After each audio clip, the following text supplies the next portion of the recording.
So, students of class 7, the same lesson, the scholarship jacket. We had two previous presentations. This is the third one. And let us see what we are going to find here. Mata, he said there's been change in policy this year regarding the scholarship jacket. As you know, it has always been free. He cleared his throat and continued this year. The board has decided to change $15 to charge $15, which still won't cover the complete cost of the jacket. I stared at him in shock, and a small sound of dismay escaped my throat. I hadn't expected this. He still avoided looking in my eyes. Now the principal called her. She went to his office, and the principal could not look straight into her eyes, as there was some guilt in his mind. So uh, he told that the rules were changed that year, and $15 she had to pay for the jacket, otherwise it will be given to the next one in line. So she stared at him in shock, and a small sound of dismay escaped her throat. I hadn't expected this. He still avoided looking in my eyes. So if you are unable to pay the $15 for the jacket, it will be given to the next one in line. Now, if she fails to pay that $15 for the jacket, then it will be given to someone else who is next in the line. I didn't need to ask who that was, standing with all the dignity I could muster. I said, I will speak to my grandfather about it, sir, and let you know tomorrow. So what she told, she knew who that other girl was, who was next in the line, and so she told the principal that she would ask about that to her grandfather and let him know the next day. I cried on the walk home from the bus stop. The dirt road was a quarter mile from the highway, so by the time I got home, my eyes were red and puffy. Now, all the way, see, from the bus stop to her home, she cried, and her eyes became red and puffy.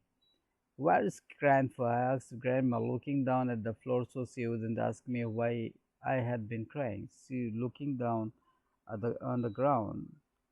She told this when she asked her grandmother where grandfather was. Then she was sewing on a quilt as usual and didn't look up. So she was doing what? Sewing on a quilt and did not look up. Then the reply she got was, I think he is out back walking in the bean field. So she comes to know about where grandfather was. After that, what happens? Let us see in the next slide. She went outside and looked out at the fields. There he was. I could see him walking between the rows, his body bent over the little plants, hoe in hand. I walked slowly out to him, trying to think how best I could ask him for the money. There was a cool breeze blowing and sweet smell of musquite fruit in the air, but I didn't appreciate it. I kicked at a dark cloth. I wanted that jacket so much. It was more than just being a valedictorian and giving a little thank you speech for the jacket on graduation night.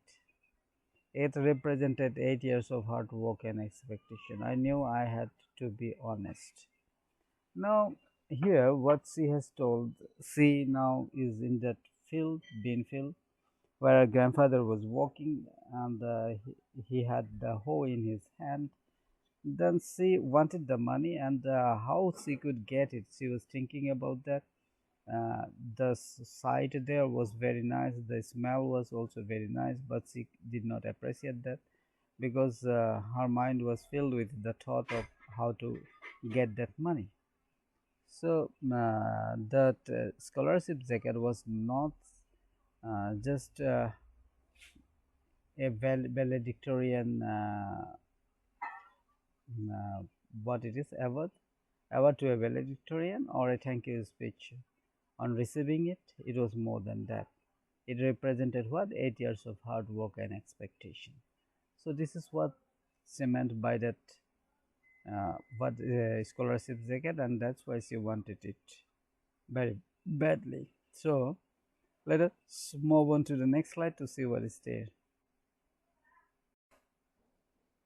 So here it is, students.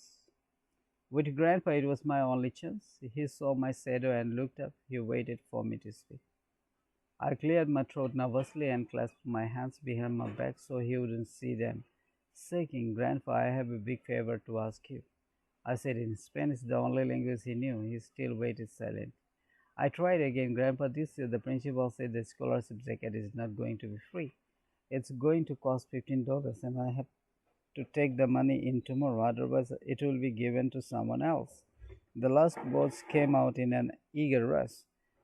Now, she went there. Her shadow could be seen by Grandpa, and he waited for her to speak. Then she started about that scholarship jacket and told that this time the scholarship jacket was not free. She had to pay $15 for that, and the money had to be paid the next morning. So this is what she told her grandfather. Grandpa straightened up tiredly and leaned his chin on the hoe handle. He looked out over the field that was filled with the tiny green beans plants. I waited desperately, hoping he would say I could have the money. No, he changed his position. He actually straightened up tiredly and leaned his chin on the hoe handle, and then uh, she was hoping that the grandfather would say that she was going to have that money. But he turned to me and asked quietly, "What does a scholarship jacket mean?" Now he asked a question to her. What does a scholarship jacket mean? That is the question. And here the slide comes to an end, the presentation comes to an end. We don't know whether that grandfather is going to give her the money or not. We'll come to know in the next presentation. Till that time, bye, students. Thank you.